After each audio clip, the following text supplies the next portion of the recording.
That's right, we are in Chattanooga today, and we are at this beautiful place, Chattanooga National Cemetery. We're going to talk some history today, gang. This place here, right where we are, right at the top of that hill there, was a strategic position for the Confederates. The Union came down here, the big battle here, the gateway to Atlanta, and after the Civil War, they buried Union troops here. This was the spot chosen. And also some heroes, the locomotive guys. Anyway, after the war, we've had the Spanish-American War. We have those burials, those men, those great men. World War I, of course, after that. And actually, not only World War I Americans buried here, but there's a section of German POWs. And of course, World War II. And that's why we're here today. And we're here really to celebrate the life of one very special man by the name of Desmond Doss. So let's carry on, and I'll tell you the story.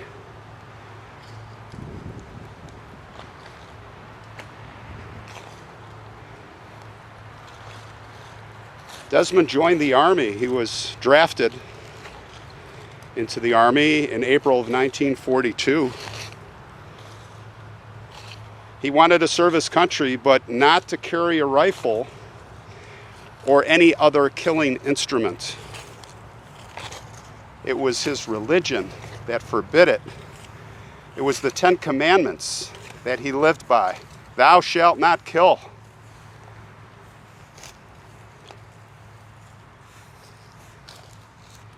So he joined the Army Medical Corps. Now, it didn't take long, but the resentment from his fellow men and officers began to build up very quickly. Why?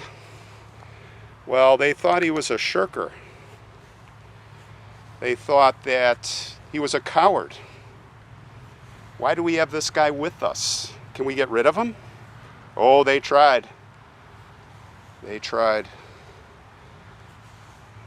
His superior officers berated him, tried to have him pulled out, but it wouldn't work. He wouldn't do it. He said, I'm here to serve my country, and I'm not leaving.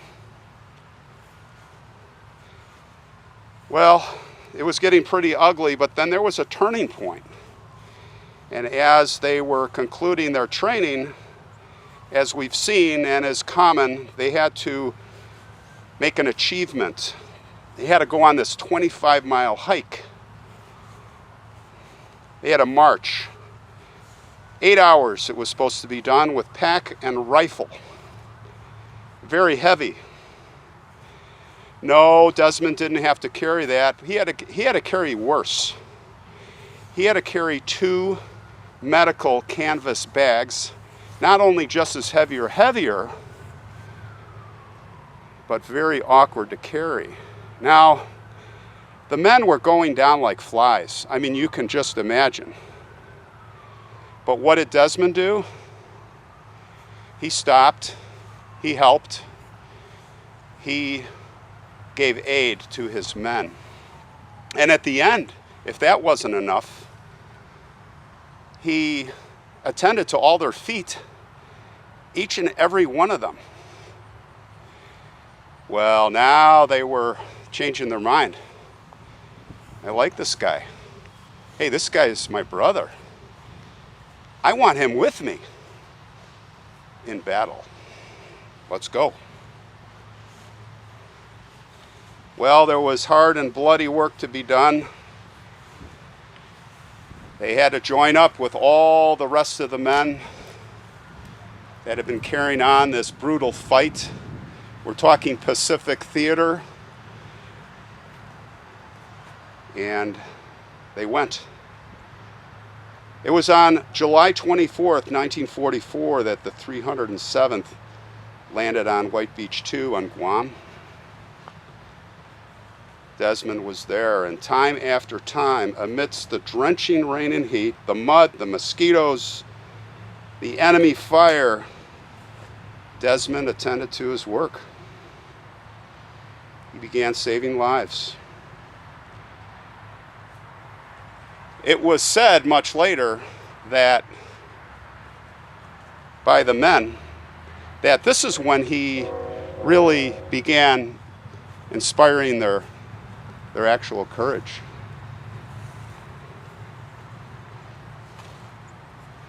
Next it was Leyte in the Philippines, more brutal fighting. He's awarded the Bronze Star. And then we skip ahead to the infamous battle, the invasion of Okinawa with the 307th Infantry. Here they come, landing on the beaches. No opposition. What's going on? Well, that would soon end. And then they would find themselves at this really interesting place. It was April 1945. These deeply entrenched Japanese forces pummeling the Americans from caves and tunnels. And Doss's battalion was ordered to attack a Japanese position located on top of this jagged escarpment, which is like an elevated flat high ground. This was later called Hacksaw Ridge, and I'm sure many of you have seen the movie. Desmond was asked to go up there with the men. You see, it was his Sabbath day, but he was the only medic left. And the fighting, as you can imagine, was absolutely brutal. Stage by stage, our boys were driven back to the edge of the cliff, and the order finally came: withdraw, get down, everybody. But there were dozens of wounded Americans still stranded on top.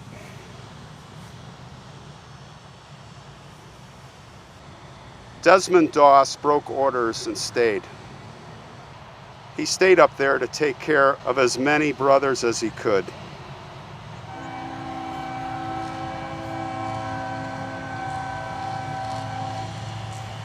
One by one, he would bring those men down. He'd first drag them to the cliff's edge. He'd tie them to a rope. It was a special knot he learned when he was a kid, when they were rescuing flood victims. It was a special sling that he used. He lowered the men down one by one. Later, Doss would say it was some 30 feet, but most say it was much higher. And that's one thing about Desmond. He was so humble. He kept praying to God, just let me save one more, please.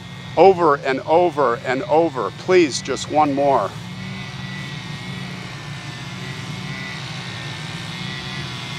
He kept saving men until there were none left to save. Well, you know that the men loved him. He was awarded the Medal of Honor. He was credited with saving 75 fallen men. Unthinkable. He said it was less, but his men said it was more.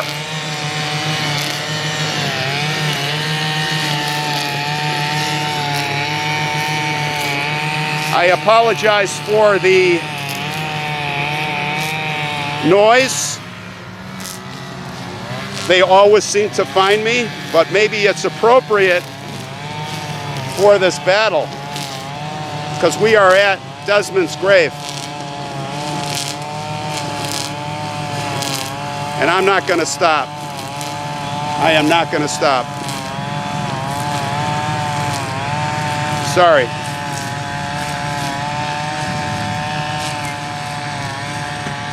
Here is his tombstone, Medal of Honor, Corporal, U.S. Army, World War II. February 7th, 1919, March 23rd, 2006. Bronze Star, Purple Heart, and 2 oak leaf clusters.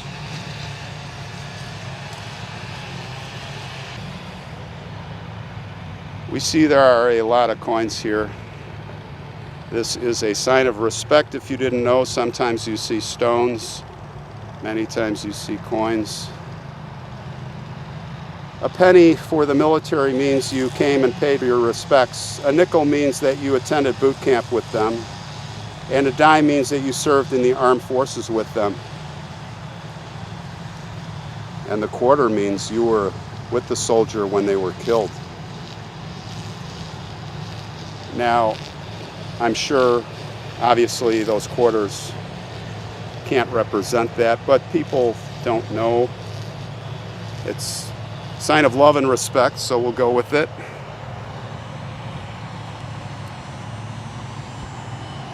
And we will add to the mountain of money for Desmond Doss. Let's take a look at the other side. Usually that's where the wife is buried, on this side. And yes, we see Dorothy P. Doss, December 6, 1920, November 17, 1991. Dorothy was his first wife, and I believe Francis May, his second, who passed in 2009. They had a son named, thought his name was Tommy. I'm going to put a link in of This Is Your Life, that famous old black and white TV show from the 1950s of the family, and when Desmond was honored on the program. It's a must watch, and you're going to love the commercials. Now, if this was all not enough, going back to the fighting, as a footnote, I just want to say that it is said that Desmond was hit by a grenade as he was doing his work, and as he lay wounded with 17 pieces of shrapnel in his body, laying in a litter, he rolled out to give 2 other men, wounded men, aid as a sniper's bullet hit him in the arm. You just can't make this stuff up. When he received his Medal of Honor from President Truman, the old man shook his hand like he was an old buddy, and Desmond said laughingly, "I wasn't nervous anymore." How Desmond was not wounded up there on Hacksaw Ridge is a complete miracle. And this man of faith credited it all to the glory of God. Indeed. Indeed. Rest in peace, Desmond Doss. Rest in peace.